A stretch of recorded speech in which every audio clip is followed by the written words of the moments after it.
Now, J.J. McCarthy, if he is to be the projected starter for the Vikings, he would be just the 12th quarterback since 1980 to start 0 games as a rookie and then go on to start the season opener for his organization. Cam, that used to be your teammate. Yep. What do you think with the Vikings sticking with your guy, J.J.? I trust him. The J.J. is somebody that I trust as just a leader, first and foremost, the way that even though when he came in, he was still, he's still a young guy, still competing with Sam.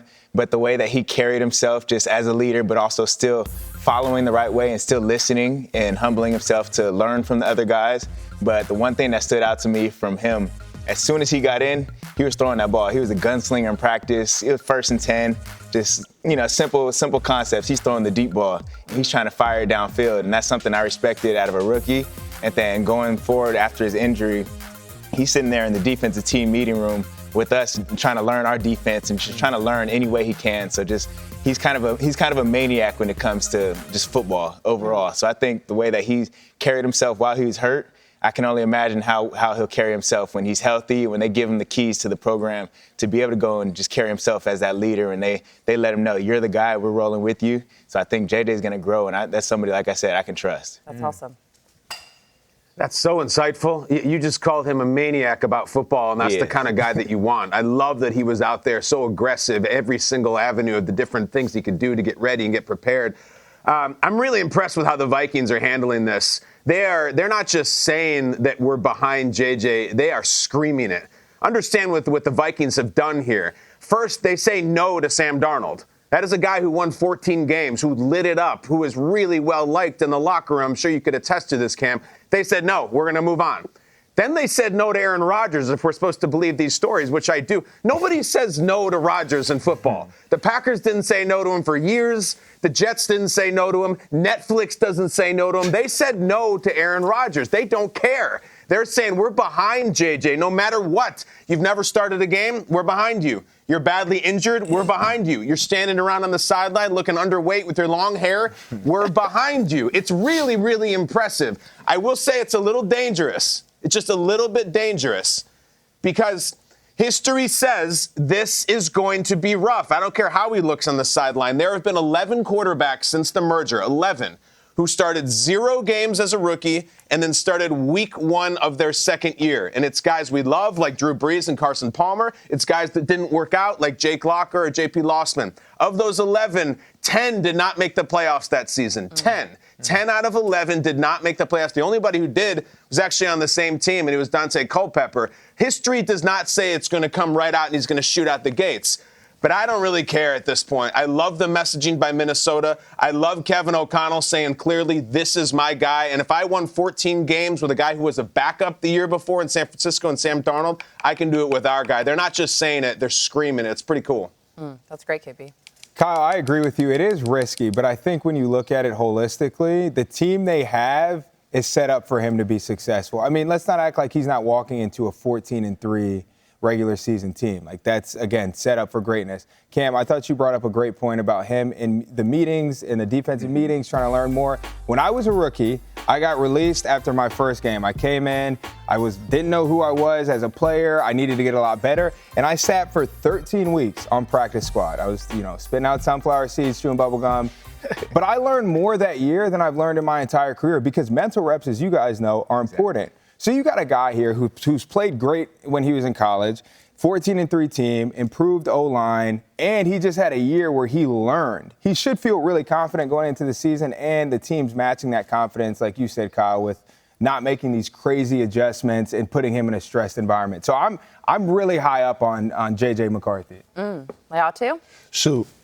Well, I mean, I love that the Vikings are all in on him, and I feel like I can relate to him too because back at UCLA, I wasn't playing for a little while, being medically retired and not really playing a lot of like college ball. And, like JJ, he didn't play any games. But the fact that the Vikings, are on board with him, Chip Kelly and company was on board with me. So, as long as he's locked in and, like Cam said, he's a maniac, in the meeting rooms, I think, he's going to be just fine.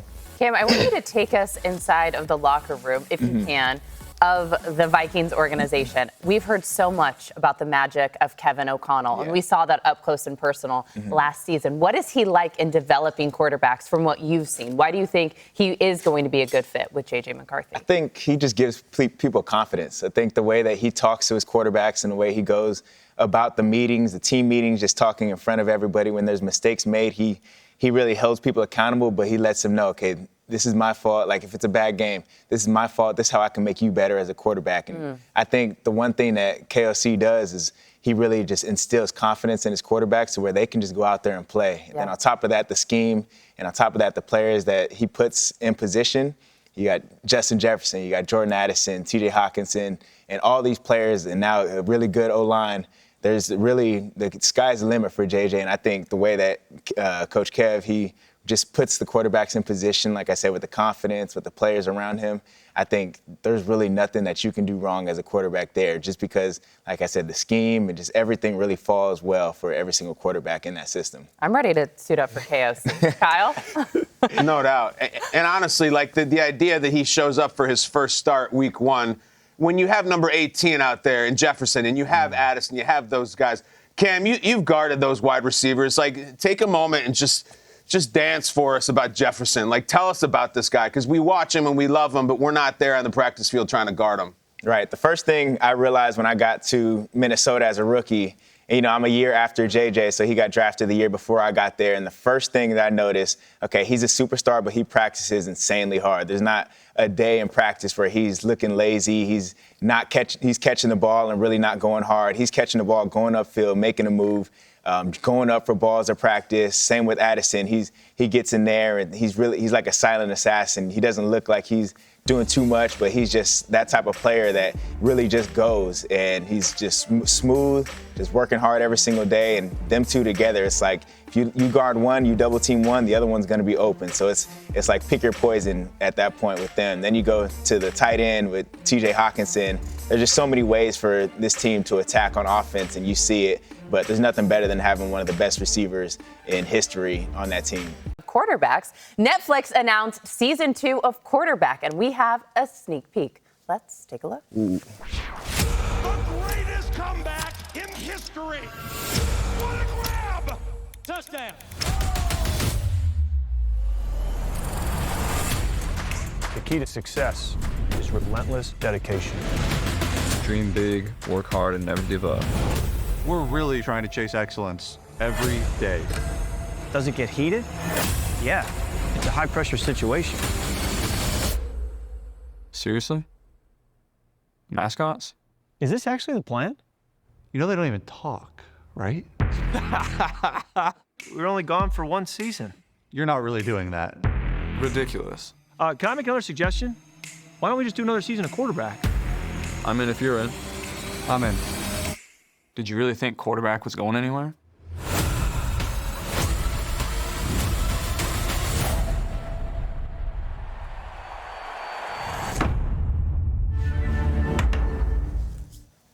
I mean, it's sick. I have chills. That's like my husband and I. Kids go to bed.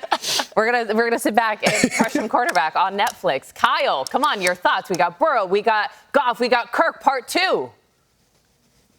I want more insight into you guys watching the show. Okay, I mean, that was incredible. No, more importantly, I love that there's 32 starting quarterbacks and Kirk Cousins gets brought back for a second season. They're like, we need more Cousins. The people love Cousins. What do you guys think? You play with these guys. For me, first of all, I'm angry that it's still an offensive thing. Ooh, you ready for a defense? Yeah, I need some defense, whether it's corner, whether it's pass rusher for you guys, some type of thing where it shows some love to the defense. They're repeating a position group without going to the defense. So I'm kind of mad. So I'll still watch it, though. As mad as I am, I'm still going to watch it. You're like, I'll still watch it. But Netflix, be on notice. I might feel the same way, but I've never watched it. What? You never watch it? You didn't watch Quarterback, the OG Quarterback or receiver? It's like a little documentary. It's like a docu-series. They follow these guys. I watch a lot of true crime documentaries, so I'll give it a watch. Okay, true crime. A little different than football, but it's fine. Isaac? Yeah, it's funny because, Kyle, Cam just totally ignored your comment about Kirk Cousins. You obviously still have a little Vikings, blood in you. Yeah. You're like, let me watch what I say. Here's what I'm most interested in. Joe Burrow, he's like the guy in high school that's like, kind of a mystery, but super cool. You're like, who is he? But he's, again, the coolest guy I've ever seen. I'm excited to see him because who is Joe Burrow? Like, I just see him walking runways, and then I see him, you know, he's like in Paris, and he's in New York, but then, like, he doesn't show anything. So I'm just excited to see him. Speaking of Joe Burrow, I was in France this summer. I was in Cannes with the NFL, and they bought Joe Burrow out with us to France to do a panel for this international audience. And that was my first time really getting to meet him in person. And I've been a fan of Joe Burrow. I think he's absolutely brilliant. He's the evolution of a great quarterback in this league. But I was nervous because I'm like, you don't want to meet your heroes or people you idolize on the field because they could kind of suck. He is the most down-to-earth, chill, cool, kind guy in the world. So I'm excited to see if he peels back the onion layers a little bit and lets us get in there. But you're right, Isaac. He's like a total mystery. He is. And he's like so cool and like swaggy. And he got that and I feel like he's like, I feel like he's like with the culture, like he like gets it. Yeah. But it's like, but you're from Ohio. Like it's a mystery, but he's cool. I can't believe they got him to do it, honestly. But maybe he's into it. Again, who is Joe Burrow? We don't know. This might be his thing, but I agree. It's going to be interesting to see. And I'm also intrigued by it because he just went through everything last year with the break-in and all this stuff. And he really expressed that he is a private guy. Like, I want to beat him myself and do my thing. So it'll be interesting how they kind of frame this, knowing that's his framework, thinking about his privacy. All right, if Netflix calls the three of you, are you guys down to do a docuseries? Most definitely. Cam, yes. Laiatu, yes. Isaac, yes. You and Allison are, you guys are already out there. I'm in. Sign me up, Netflix. Kyle, would you be down to have Netflix do a little docuseries on you? Unfortunately, I already signed to do a 10-episode series on Tubi, so I'm out. I've been taken. That's a competitor. So sorry, guys. You gotta watch it though. It's gonna be popping. Kyle, what's the name of the show though? What's the show title? I can't release that right now. It's not. Never mind. I'll do it on my own timeline, Mr. Instagram. I'll get there. Don't worry. I'll be invited to the red carpet. Information. Maybe he'll give us a hit in the commercial break. But The 15th pick in the 2024 NFL Draft, the Indianapolis Colts select Laiatu Latu, defensive end, UCLA. So it is Latu. He was just now the first defensive player taken in this draft. I am so happy for this guy. He was on his way to being a firefighter. He was thinking football was in his past. Here he's a 15th pick in the NFL draft. He's the most natural rusher in the draft. And I think at the end of the day, in a passing league, the most natural rusher is the first defensive player off the board. I was just sitting back there. I love Laiatu's watching. He's rewatching his draft experience, saying he had butterflies and he was so nervous. But that was last year when Laiatu Latu heard his name called at the 2024 NFL Draft back in Detroit. But just a month before that, we actually met back at the Combine in Indy, where I asked about his dreams coming true. I've always had dreams as a kid, but definitely envisioning myself here. I mean, you don't think about that too much as a kid. I mean, it's crazy. You came back from a neck injury when people say you couldn't do this anymore. Now you're here. What would be your message to anybody out there, a message of resilience? I mean, all I got to say is if you got the love and dedication for something, it doesn't matter what anyone is going to tell you, and it doesn't matter if they tell you can't do it or, you can't achieve your dreams. You're going to set out and go and do that on your own. So, I just hope to inspire anyone out there that's going through the same thing. And what an inspiration that is. From the Combine to the draft to an incredible rookie season. Now you're here headed into season 2. How do you feel? What's this journey been like for you? Shoot, it's been a long shoot. Looking back on that, it feels like a while ago. Yeah. But getting done my first season, and I was able to learn so much. Learn from dudes like Buck, Grover in the room. I mean, it was a whirlwind, but it was dope. My first year was dope. Tell. Yeah. You know what? Everybody has that moment where they get to the league, and maybe it's the first quarter, maybe it's the first month. Who knows? When it's like, oh, damn, this is the NFL. The game's just a little bit different. Did you have one of those moments that you remember your quote-unquote welcome to the NFL moment? Yeah, I think about it now. It was against the Steelers, and going up that week, all the boys were like, watch out for those chips from the running backs. And I was rushing against, I forget who it was, and I thought I had a free rush, and out of nowhere, I get hit from the side, and I don't know, I just can't breathe. I stopped mid-rush, and I guess it was Najee Harris had snuck out the backfield and gave me a little, well, it wasn't a little, but gave me a hard little bump, and that was my little welcome. All right, so Laiatu, listen, we have a magical power here at Good Morning Football where we can find any video clip of any play in any game in NFL history. Give us some details. We want to find this. Was it first quarter? Like, tell us the specifics of where this was, and we'll find the play. We got to show it. I feel like it was like maybe right before halftime. But I could have sworn I fell. Do you know what down it was? What down? It was probably third down. I was rushing. All right, third down right before halftime. Steelers, Colts, go find it. Go get it. Do what you do, staff. We love it. We're going to get that clip. For all the magic powers that be, our producers in our ears, they just said, we're on it. We're going to find that clip. We'll try not to roast you on it. Go get it. Kyle, do you think you could break it down when we do find it? Can we do like a slow-mo and you voice it? You give it a little color? Yeah, well, we'll do that, but I want Laiatu to break it down. I mean, if it was Najee, was it Jalen Warren? Like, we got to see this because I literally lost my breath and everything. I literally lost my breath and everything. Did you find him after the game where you're like, yo, like good game, but dude? Shoot, I totally forgot about it after the game, but right after I was low-key hot. I was on the ground and everything, like, dang. Welcome to the NFL, kid. That was your welcome to the NFL moment. But let's look at the breakfast table, and you, Kyle, as well. Let's kick it off. Yeah. Tom kind of framed it. Cam, you were on a Vikings team last year that had a lower seed than the division-winning Bucks and the Rams last season. So do you like this proposal? Knowing it's not retroactive, it'll be for next season potentially if it's passed. Do you agree that this is a valid proposal from the Lions? I do agree, just because I was on the receiving end of a 14-win team dropping all the way down to the 5th seed. And it felt crazy, just the fact that we had a great season, only lost 3 games in the whole regular season, and ended up not having a home field advantage for the playoffs. So it felt weird. But I think this is something that we should implement just in the NFL, just because regular season games, no matter what, winning is hard to do. And if you can win 14 games in a whole regular season, you should be rewarded for that. You shouldn't be held to the same standard as a 10-win team. And no offense, but once you get to the playoffs, you have to win football regardless. But if you work that much to win 14 games in the regular season, I don't see why you shouldn't be able to be rewarded when it comes to playoff time, when it comes down to the seeding, just because it gives you really the reward of having that good of a regular season. Laiatu?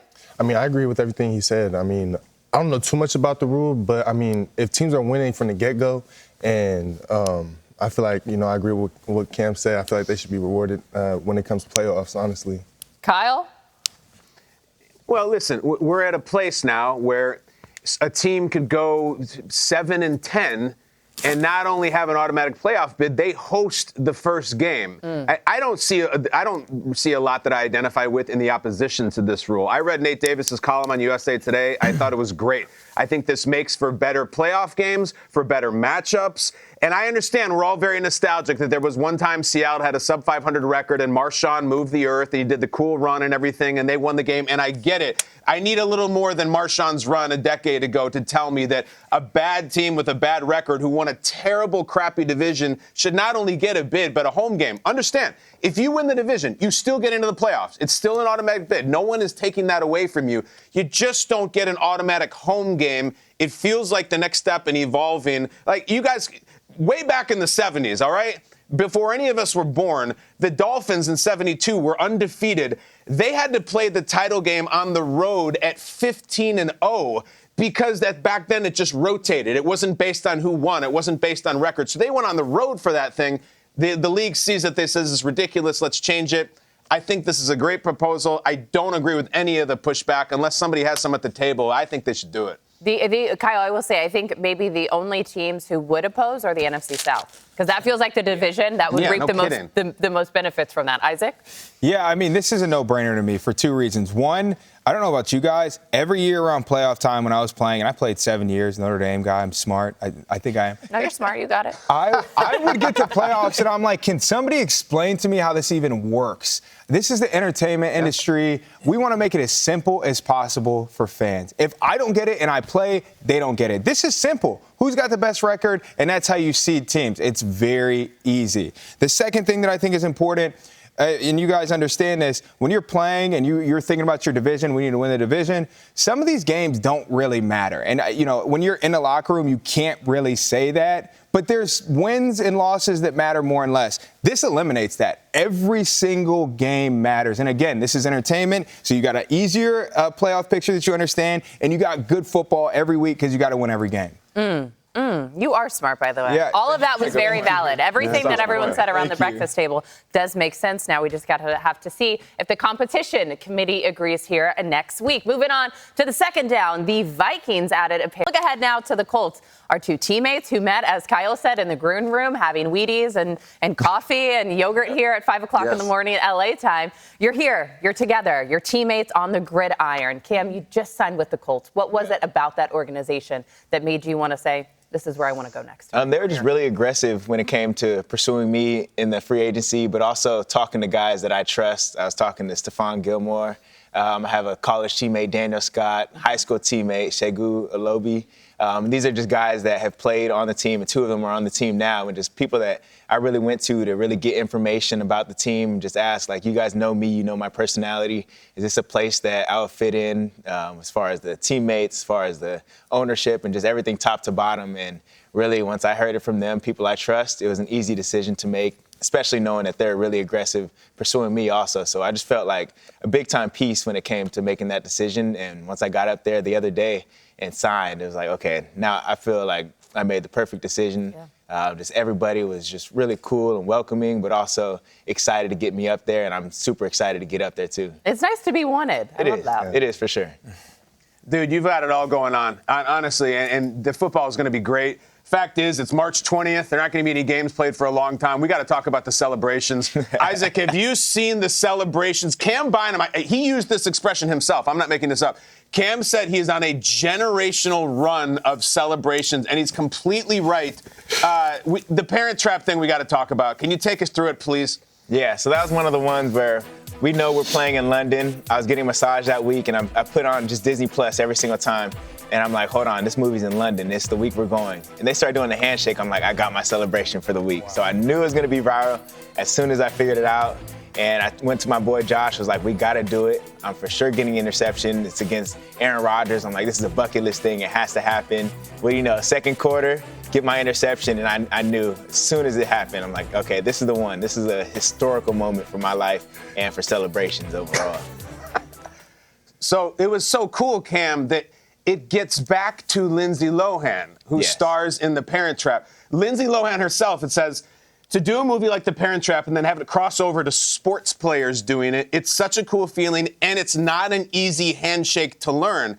It also crossed over. So I worked the Pro Bowl games this year. I was down in Orlando, and the producers, they have the staff to try to do in-stadium entertainment. They're like, we have to do the Cam Bynum, Lindsay Lohan dance. They take my 5th grade son and his friend Declan, and they make them learn it, and they do it in front of the crowd, and the place goes absolutely nuts. It's like the new Gritty now. What do you think of this, Cam? Hold on, let me watch this. Oh, they actually got it. Okay. Oh, that's official. The fact that they're able to do that in front of the crowd, because that's the worst part. When you do it, especially when you're doing a dance, you don't have there's no cue, there's no timing.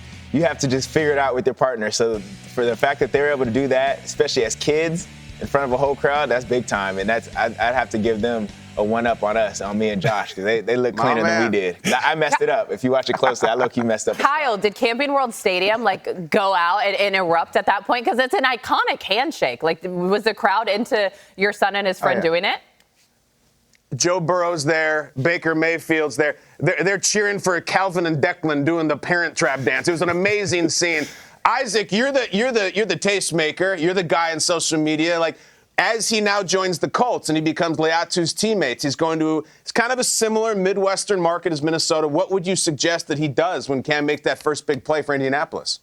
That's a good question. You got to realize, I'm defensive end. We have 2 seconds to do a sack dance. Not that intense. What I want to point out before I answer this, who is the interception against real quick? Aaron Rodgers. One more time? Aaron Rodgers. We got some lingering crazy. It's just interesting that's who he brings up. But listen, you're built for this. I think we should get the whole defense off the sideline, get the whole team, and just you might just have to freestyle. I'm not the dance guy. It's worth the penalty too. I think at a certain point. You say that now. At a certain point, I talked to my coach last season. I'm like, we got to the point where we have so many things. We kind of have to go across the line. We got to kind of cross that line of legal and illegal when it comes to celebrating. So if it gets to that point in season, we're going to do it. They can't find all of us. Well, we'll scheme up some more celebrations here during the commercial break. Look at this for Brandon Graham. This isn't just a loss for the Eagles. This is a loss for the league. Just the career he's had, I feel like the end of champion, he went out the right way. 2 Super Bowls. An incredible player. I mean, from Super Bowl wins to Pro Bowl type of plays, Brandon Graham is the pillar of the Eagles. Just he talk about the consistency of what he's done for 15 seasons. He's never really had a down year. He's been the same guy, been a pillar. But yeah, I hate to see him go. Such a special player. 2 guys at the table have lost Super Bowls to Brandon Graham. Do I have that right? Ooh. Taking a shot, man. Hey, man, that's still fresh, bro. That's us showing our respect to an Eagles legend, an NFL legend, an American legend, and a Good Morning Football legend. And we are so thrilled to tell you that we've got him live from Philadelphia, Pennsylvania. Brandon Graham, let's go, baby! How we doing? Let's go. Man, Brandon, I'm just being set so the thankful. scene for us. Where are you right now? What's going on? We'll get into your emotions. What's going on right now? I thought you were tired. Right now, I'm at NovaCare. I'm getting treatment, making sure that I'm getting my arm right before I clean out my locker. Listen, this is incredible. Only you would do it from the parking lot, but it's perfect because always an Eagle, only an Eagle, and now it's coming to an end. We saw the press conference, a lot of emotions. How are you feeling right now, man? Let us in. You know what? I'm way better than I was. It definitely hit me because now I'm cleaning out my locker. It's been my locker since I started. Never moved at all. And so you finding some, in your drawers, you finding so many different things that I'm gonna laminate and get done from people that wrote different things to me. And I'm just thankful, man. I'm really thankful for this moment in time. I'm gonna take my time, but I'm enjoying the doors that's open for me right now. Brandon, I know your teammates have been hitting you up. Your phone's probably been blowing up. What was the one message that really got you in your feels, kind of hit really hard when it came to just you transitioning to the next part of your life? Well, I'll just say my guy Jay Hurts hit me with just, man, gonna miss you. You know what I'm saying? Being out there talking, to me, because every practice, you know how I go, talking to your quarterback, let him know, hey, man, that throwing arm gonna be tired today, man. You better be ready. Throw me one. You know what I'm saying? All that stuff that just go into building every day, building that bond. I think we was more sad this year that it was over because of how much we came together in the end and how we put together that display, in the Super Bowl. It was special this year. So that's what I'm gonna miss the most. Hearing guys telling me, how much they missed me around, because I'm gonna miss them just as much as they miss me. Brandon, appreciate you for everything you've done, and being somebody, a young DN can look up to. I was gonna ask, what you gonna miss most about the game? Talking that trash, man. It's nothing like. Can't do that in normal life. Even for practice, man. That's how I used to get up for practice, talking stuff to my teammates, letting them know, hey, I might be old, but hey, let me tell you, this ain't sweet over here. Let them know. Hey, I'm 15 in. I might be Unc, but Unc gonna teach you some lessons. Heck yeah. That's amazing, Brandon. That's what I'm gonna miss. Unc could teach some lessons, but Unc is also going out as a 2-time Super Bowl champion. If you look back at your career, 76 and a half career sacks. Damn. I think all of us, Laiatu shaking his head here. But the play that I think of the most when I think of you in sacking, it's Super Bowl 52. You strip sack Tom Brady in that game. That's what I think about. What do you think about when you see that play now? Oh, that's number one. That's going to always be my number one play, because that changed my career, especially when we talk about bus label. That whole season, I had 9.5 in the regular season. I had 2 two big ones. The main big one was Brady, and I'm so thankful just for that moment because it really changed my career, and I felt like I started getting better and better as the years went, just with that confidence. And so I just think it built my confidence even more after making a play like that in that moment. That's an all-time play, my friend. I mean, that's more than Eagles history. That's NFL history. That will be looked at long after all of us are gone. And you know what? Like, you could have made a huge play to seal this Super Bowl at the end of the game, but it had already been over for 2 hours. There was no plays that needed to be made because you guys were doing it.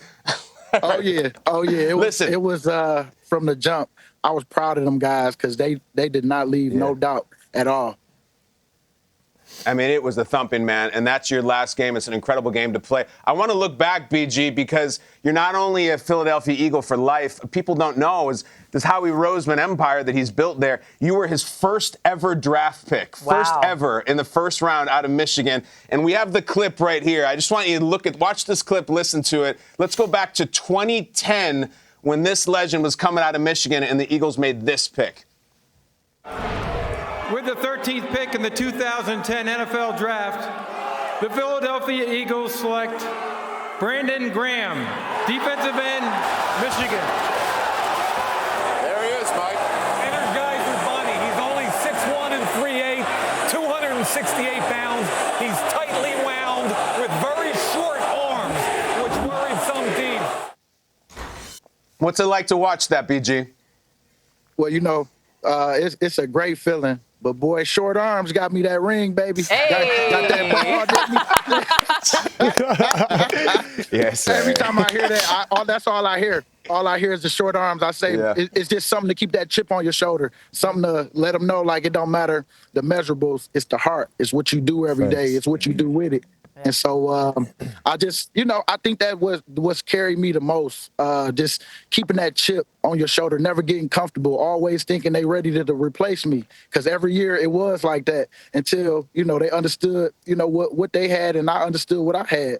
And so I, just worked every day. So if I could tell any little kid, keep some motivation, your family or whatever it is, like whatever it is that motivates you, make sure that's at the forefront, and keep God first as always. Brandon Graham, always so inspirational. Honestly, I spent some time with you at the broadcast boot camp, and I was inspired leaving. But one thing about me is I do my due diligence. I texted Byron Young last night, and I said, tell me one thing about BG that I don't know. And he talked to me about your cologne. He said, BG's got like 50 bottles of cologne in his locker. Is this true? I just want to. Yeah. Hey, you know what, man? My mom always was on me about smelling good, about your hygiene. And so for me, I like to switch it up every day. And I mean, I'm learning even more stuff about the different seasons you're supposed to wear different colognes and all that stuff and seeing what's my body type. So I feel like, that's a big thing for me. It matters. And so speaking of hygiene, is this touch of gray or is this natural on the beard? Oh, man, that might be, it's just natural gray. It's a little bit in the middle. I try to pull them so more can come because I want a full gray if I can. Whatever you're doing is working. And I know you're a long-time starter. You have made your way with the Eagles. And you and Jason Kelce are two guys that, you have history there. Is that going to be a guy that you hit up and get some advice from just in this transition? You're obviously going to be a TV guy because you got a great personality. What's that process like? Well, right now, every day this year he was up here. He got a locker in here. He got the free roam, and that's pretty much what I want too. I want the same thing, just the free roam to help the guys until I figure out what's really next. But I know broadcast is something that I know that I'm gonna go into, and I'm excited. Like I said, these doors that's open right now for me, I want to make sure that I experience them and go through it. And like you say, we got more inspiration to pass on in this world. And so I'm hoping for me just continue to just keep being great, go through my grieving moments of this football not being here no more, but trying to find a new regimen of how I can be motivated to make sure that I'm getting better every day and helping and serving. Brandon, I mean this. We have a lot of fun with you every time, and I just want to say thank you so much from everybody at Good Morning Football. You're a legend on this show. We've been doing this for years, back to the Preeter Schrager age and you screaming and coming on. You have always been an incredible guest here. Thank you so much. Nah, thank y'all for having me, and looking forward to what the future holds. You're the man. That's a legend right there. Go ahead. Congratulations again. Appreciate y'all. Respect. Y'all have a great day. Respect, baby. Brandon Graham. Hey, and let them boys know it don't matter. When it's time, hey, they can talk stuff to me all they want to, but they know what was up when I was on that field, baby. Yeah. Dominant on the football field. It feels like the Vikings are just collecting gemstones at this point. But in my head, I'm curious about the NFC North. Isaac, is Minnesota the clear front runner of a team that's most impressive with their offseason moves right now? Yeah, I want to point out this NFC North, all around, there's a lot of really good moves, but this is a no-brainer, right? The Vikings and Cam, I don't want to have like the Vikings hangover. I don't want to make it worse. But this Vikings team is balanced, right? They filled in pieces that they needed to. And again, I'm really excited about J.J. McCarthy. When I look at the quarterbacks who have never played in the NFL before in real games, rookies that will come in, he's the best. You look at the draft and the guys coming in, he's the best of all those. He's the most eligible guy to have on a team right now, in my opinion, for young guys. So that's one. It's 14-3 team last year. That's self-explanatory. They're already a great team. They brought in good pieces. And you know what I love the most about this? I love that J.J. McCarthy has Ryan Kelly. It's funny. This is random. I was watching Peyton Manning's Hall of Fame speech. Do you guys know who the first player that he mentioned in his speech was? Is it him? Jeff Saturday, a center. Is the first name, not his family, not a player. That's cool. Jeff. It was Jeff Saturday. So the point is, why does that matter? J.J. McCarthy is going to have a center that he can trust, that he can learn from to run this offense. This O-line's better. You just saw these wonderful D linemen, Hargraves. This team is balanced and ready to go. All right, I'm into it. And you mentioned centers and offensive linemen. It makes me think of the Bears. I would say I want to talk about the Bears, but I actually want to listen because we got a couple of guys at the table there in L.A. who faced the Bears last year. Cam, I want to start with you. Vikings-Bears last year. You beat them twice. First time around, you kind of thumped them up. Second time, they take you to overtime, and Caleb has probably his best numbers of the entire season. Talk to me about Caleb Williams and facing him last year. What were you guys in meetings as a team talking about heading into those matchups with that rookie quarterback who had gone number 1 overall? Yeah, that's a great question. Yeah, he's one of those quarterbacks you really have to game plan for when it comes to his mobility and being able to escape the pocket and really take the game to wherever he wants to take it. Against us, he was able to escape a few times on crucial downs on a 3rd and short, and we're strapping on the back end when it comes to man coverage, and he's able to escape and get a first down. There's another 4th down that he had where he scrambled and got the first, and just crucial moments like that is what makes you win and lose games. And we're able to get ahead of them on the scoreboard, and then they were able to come back on us and bring it to overtime. So Caleb Williams just was one of those people that we really had to keep in the pocket to be able to contain the game. And the times that he was able to get out and extend the play, it made it tough on us. So he really has a lot of potential when it comes to playing in this NFL. All right, Laiatu, you're up because you got a whack at the Bears early in September. I think it was your 3rd NFL game ever. We actually showed it earlier in the show. You had a strip sack of Caleb Williams, who would dropped back to pass a lot in that game. A lot of the talk in this offseason for Bears fans was about the offensive line and a lot of moves that they've made are about for the offensive line. What do you remember about their pass protection, maybe their lack thereof, and everything they were doing on offense that you guys were able to attack? I mean, sure, I remember it was a close game, and going against the left tackle Jones, I mean, I feel like we had a battle all day, and that was my 3rd time playing Caleb Williams, so, I mean, great athlete, knows what he's doing, great in the pocket, and, like, can throw in every area, what position that he puts his body into, so you got to be ready for him to throw the ball as well as for him to escape the pocket, so, looking back on it, it was dope that I was able to get him in that game, too. No doubt. The thing that's So I'll go one more. Oh, go, Kyle. Go ahead, Kimmy. No, get in there. All right. This is a big deal. We got to ask about this. Dayo Odeyingbo. It's a guy who you played with, who's a teammate of yours. He's got this big contract. He's going to the Bears now. It's a name that maybe the casual fan doesn't know. Tell the Bears what they're getting in this guy you played with last year. So he was somebody that, gave me a lot of inspiration, and during walkthroughs, during whatever time of the day, he's doing some with, some type of move or, he's locked in mentally throughout the walkthroughs. And I take that, into myself. So during walkthroughs, I'm locked in with him. If he's doing the move, I'm trying to, do the move with him too. So he's just somebody that loves the game, loves what he gets to do and, goes out there and gives it his all. And, that's the type of person that I want to be too. So you're just getting a hard worker and somebody who's going to really go out there and kill it. Go ahead, Kimmy. No. This whole conversation, and Kyle, I know you're Chicago of it all and your Bears fandom. It's so impressive to see you guys talk about Caleb Williams, to also see your recall about players in the league. Because for us as analysts and people who talk about the game, it can become it's so nuanced to cover this league and to know that you guys remember these plays, you remember these players. You can speak up about your former teammates with such nuance. It's sick. So I feel it's an honor to talk about this with you guys. Cover, you too pretty. Right there, number 2, you too pretty. What you looking at? 240 pounds. I don't care what you is. They don't want to play no ball, bro. Bro, I can see it in their eyes, bro. How's 35? Man, they all suck, man. Come on, this me. This me. I just want to know, how's 35? Horrible. Come on. I want you right there. All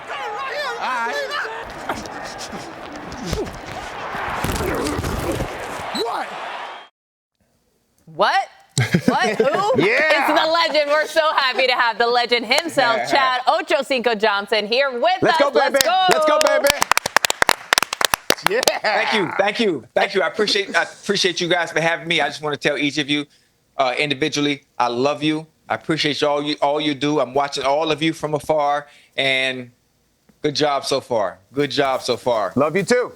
Yeah, we love you. Love you too. We love you. I know you're probably talking to the guys that actually played, but we love you as well. I know you're here to talk about the latest inductees into the EA Madden Ring of Honor. Legends. But before we get to that, I got to get some Cincinnati Bengals chatter in here. Got to talk to you about Jamar Chase and T. Higgins. You were T's favorite player growing up. That was your team. These are these guys. These are generational players. And now they get the Brinks trucks backed up into their driveways. Have you talked to them or had any communication since they just signed those monster deals? I didn't talk to them. I didn't even bother them. I understand the volume of admirers and congratulations they're going to get not only from family and friends, but from loved ones. So I didn't bother them. I'll catch them on the back end. I was excited. And the main person that was at the forefront of making sure these two stayed together, it wasn't the organization. It wasn't what Chase says. It wasn't what T says.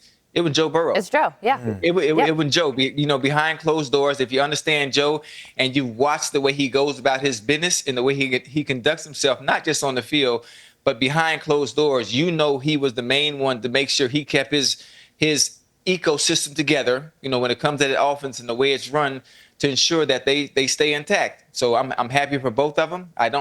There was something I heard that bothered me, yesterday from a media member of Cincinnati calling T wide receiver 2. And, there are very few teams in the NFL that have 2 number 1s. Yep. So those are 2 number 1s. And I hope people would get a better understanding on that. I think Philadelphia also has 2 number 1s as well. I'm not going to go down the rest of the team that might have 2 number 1s, but I'm excited for them. I'm excited for the fans of Cincinnati, the organization, and most definitely T and Chase. All right, Ocho, is there a DB or a secondary out there that's going to be able to slow down the Bengals' passing attack this year, you think? Probably not. It's all on how you approach it. I always think about, when I think about the Bengals, obviously, regards to who we're playing, we always start slow. We always start slow as a unit offensively, but I think what we need to do is just stick to the quick game.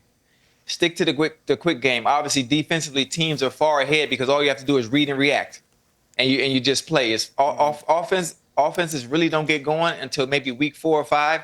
So for Joe and Chase and T and the rest of those boys that decide not to play in the preseason, it takes time to get that offense going and build that chemistry and timing because you don't play, in the preseason. So I would say, man, just start with the quick game early on in the season and gradually work your way up, to the deep balls, the intermediate stuff, and then you start getting to a floor thing. But I think there's really no defense out there that can stop that offense.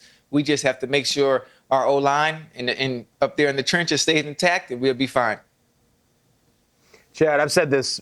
Go ahead, McKinney. I'm sorry. You're next. No, Kyle, get in there. I've said this many times, Chad, when you're not on the show. I want to say it to your face. The birth of Ocho Cinco and that era of your career was a really special time for the league. And it's one of the most fun times the NFL has ever seen, and the checklist and the Pepto-Bismol. And I remember you jumping into the dog pound as a Bengal. Dude, it was great. You were doing all of this, Chad, before social media. There's nobody doing it on Instagram. It was just old school. Do you ever watch the game now and think, man, I could do this. I would do this celebration. I'd be popping on here on this social media platform. Do you ever watch the games and think that? No, not at all. Because I think if I played in this era, the fact that you're allowed to celebrate, it takes away the fun. It takes away feeling like the bad kid that kind of gets sent to the principal's office, for doing things he's not supposed to be doing. I like the fact that I wasn't supposed to be celebrating. I like the fact that I wasn't supposed to be wearing a black and orange chin strap. I like the fact that my cleats were supposed to be white and black, but I wore gold ones or orange ones. I didn't want to follow the rules. I wanted to stand out and show my individualism. And the game of football is all about entertainment. And I don't think the people that had the suit and ties that sat at the NFL front office in New York understood that. If you pay $80 for a ticket, I don't know what they cost. If you pay $80 for a ticket, I'm going to make sure you get your money's worth, whether I was playing home or away. It didn't matter. That's dope. You ain't care about what anybody said. But I'm going to have to go the McDonald's route. You ever had a bad experience? You had to. Oh, no, I've never had a bad experience at McDonald's. All my bad experiences were always horizontal. Horizontal? God. At McDonald's? I'm going to steal that line. Horizontal. I'm going to steal that line. Not good. I almost need the camera to zoom in. Chad Ocho Cinco, who beat everybody who's watching at birth, came out the womb elite. Talking about eating McDonald's, we can't all take the same route that you took. I'm just being honest. I can't. Actually, you can. Listen, actually, you can. In the Bible, I don't even know what scripture it is, but you need to have the faith of a mustard seed. I don't know who's driving your... Yeah, you do. You do. Listen, I don't know who's driving your car, but just make sure Jesus got the wheel. If Jesus got the wheel, you can do whatever you want. Wow, we're referencing Carrie Underwood and McDonald's. I didn't think would ever go together, but here we are. Whatever. And Jesus. Yeah, and Jesus. Jesus is in the room raining too. from above, fries, whatever. So, you talked about gold cleats. You're also the king of Madden ratings, which 99, you get the gold cleats.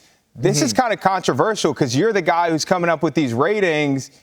What has that feeling been like when you're dealing with guys who are unhappy with their ratings? You know what? I love it. I love it when players are unhappy. Now, when I was playing, most of the time, players would complain about their ratings, about them not being what they should be, and they would always blame the people behind the scenes that, listen, my ratings suck because, whoever it is doing them, they don't know the game. They don't know the game. They don't know what's going on. So now, fast forward to me now being the rating adjuster and understanding the game and playing the game for a very long time at a very high level with a lot of entertainment, I might add. Now you can't pull. You can't pull the shenanigans because if you don't like your rating, I can show you why your rating is what it is. Now I can give it to you in PowerPoint presentation. On pull why up the it's low. tape. Yeah, I can pull up the tape. Right, listen, right there on my phone. And I can show you, listen, you disappear when you play against better competition. Whoa. When you play against people that are not as good, you dominate. Listen, you're inconsistent. Okay, like a relationship. That's why your rating is 82. Let them know, Ocho. Yeah. Listen, you can't play those games with me about your rating. If you have an issue, if you have a problem before the season starts, come and see me. I will break it down for you. I'll go over film with you and tell you why it is what it is. We can all finish. I haven't had any problems yet. We can all finish this statement. The eye in the sky never lies. It is what it is. Yep. There it is. And that's what we base everything off of, week in and week out. How consistent can you be regardless to the level of competition you play? You have your elite players, you have your fringe players, you have your good players. Can you be consistent week in and week out against them at your position, at your individual position? That's all it takes. And that's all I'm looking at. Chad, before we get to the Ring of Honor, we're just going to ad-lib something. We're going to combine your two worlds. I'm going to throw out some McDonald's menu items. I want you to give them a Madden rating. Whatever you think they should be at, all right? Let's start. Okay. Let's start with their most famous sandwich. What's the Madden rating on a Big Mac? Big Mac is 98. Oh. That's fair. 98? That's fair. All right. Yeah, absolutely 98. Sausage McMuffin with egg. Oh my goodness, 99. 99 for sure. 99. Because that's every morning before game day. Woo! Hotcakes? All right, the most polarizing item on the menu. What is the Madden rating for the McRib sandwich? Oh, my God. Not the McRib. You know what? I'm going to go with 85. Okay. And I'm simply going with 85. Yeah, I'm going with 85. But listen, 85 is a good number, and I've never had the McRib, so I think 85 is suitable. Never had All right, see, I want to do the whole dang menu with you, Chad. We got takes on filet of fish and all that, but we got to get to the Madden stuff. I mentioned it. It's the Madden Ring of Honor. Who is in this year's ring? Tell us about it. Listen, for one, before I even start, obviously people have to understand the Ring of Honor is a prestigious program with Madden. Obviously, that paid tribute to Coach John Madden, enduring his influence in the game of football. We all know what Madden means to the game, to the culture, and to the game of football and the video game itself. So this year's Hall of Famer Peyton Manning is in. Ray Lewis, someone who I dominated for years and years, for a decade straight with Cincinnati. Joe Thomas, legend. Marshawn Lynch, an icon, and a very good friend of mine out here in Florida. Rest in peace, brother Sean Taylor has made it as well. That's dope. Awesome. That's incredible. That's great. Ocho, you mentioned it. You dominated Ray Lewis for years. Your words. Oh, I'm just repeating it. Absolutely. You guys had some tough and some famous battles, but I have to ask you about this specific play. Let's look. Right.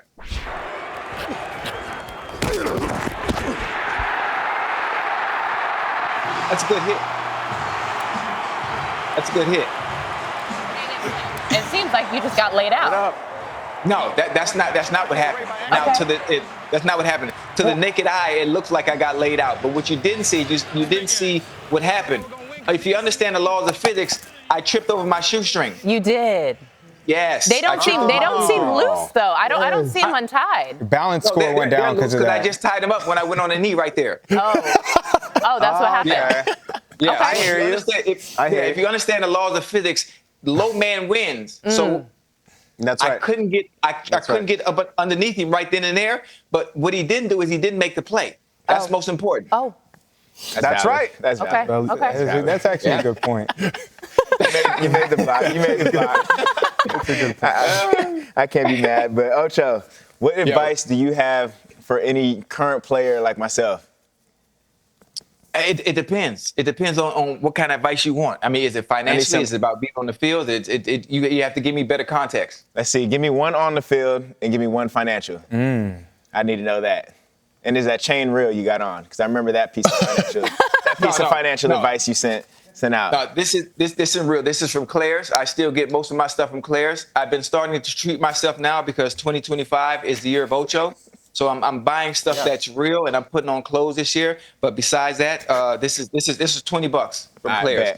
But for you, on the field, watching people from the past and present that you can steal from, skill set, understanding of the game, knowing what's going to happen, understanding the teams you're playing, tendencies, what they like to do, down and distance, film study. Like Ed Reed and Troy Polamalu, talking to them before the game, they would know what play is coming when a team broke the huddle based on where the ball was lined up on the hash, the down and distance, like little stuff like that gives you an edge mentally. Similar to you being the quarterback, just so happened you just on defense. It's no different. Off the field, financially, listen, save as much as you can. Save as much as you can. You already are who you are. There's nothing you can buy that's more valuable than your name alone. That's nothing. I don't care what you drive, and I don't care how much jewelry you're wearing. When you take all that jewelry off, when you take that high designer off, you still are who you are. Your name is on your birth certificate. Just please remember that, man. For every NFL player that's going to see this, there is nothing more valuable. I don't care how much it costs.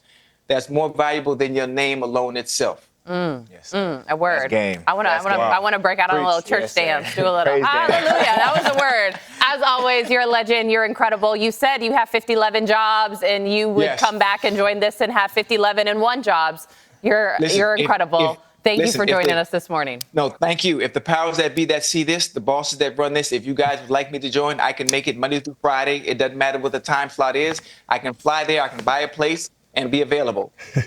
There you go. There's your pitch. That's awesome. Take a look back at some of your biggest celebrations and moments on the football field. We're going to do a little Rate My Celly. We're going to show off 4 and then rank them 4 to 1. You guys ready? We have whiteboards. Let's do it. So we can be very legit. You got yours, Kyle. You ready to go? All right, let's start this out. Back in Minnesota, you're playing against the Houston Texans in week 3. After making an interception, you got a little creative here, okay? Walk us through this one. Okay. So this one was the Usher glitch.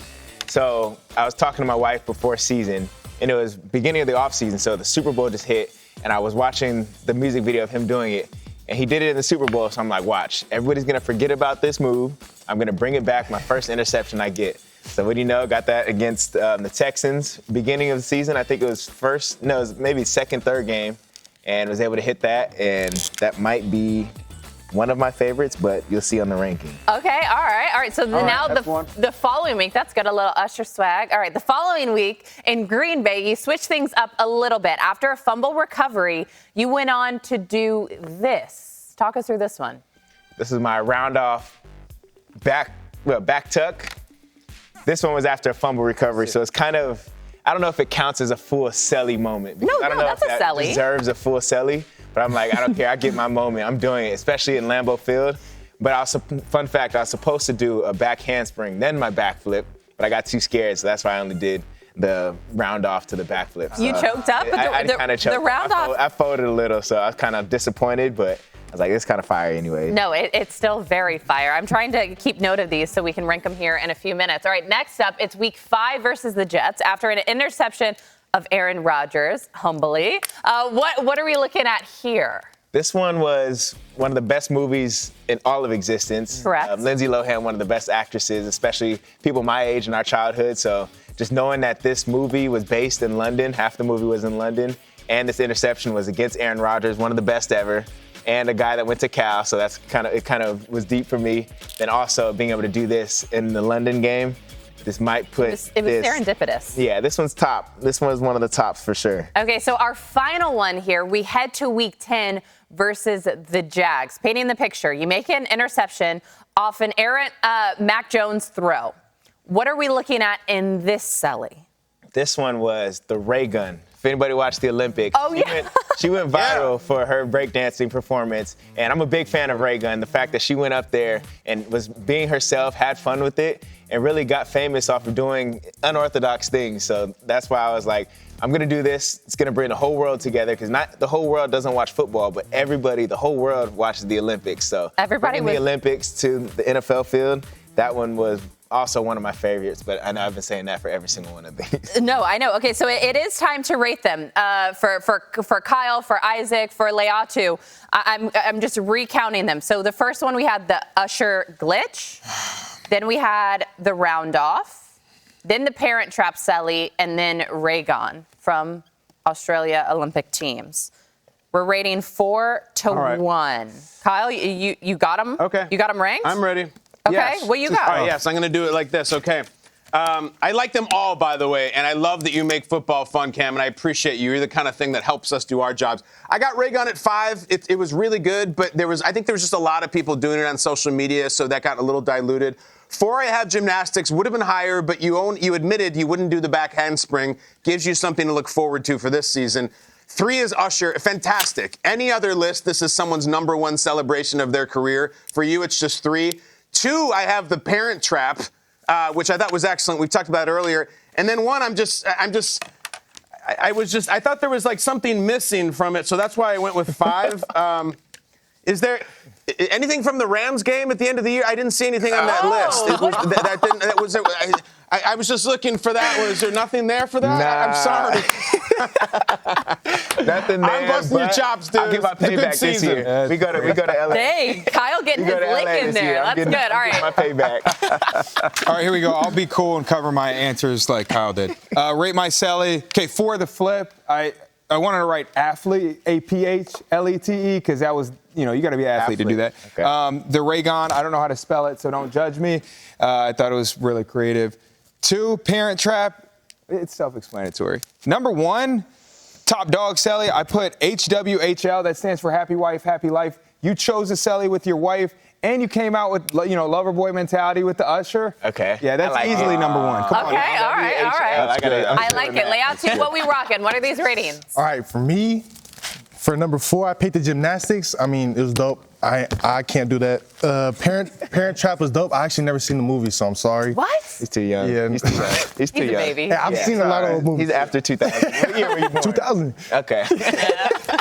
And then the ray gun was dope, but I thought the glitch was the dope. I think that was just Glitch a was little. good. Glitch was good. Yeah. It's so fun to see all of us have such different answers. I did Usher Glitch at number 4.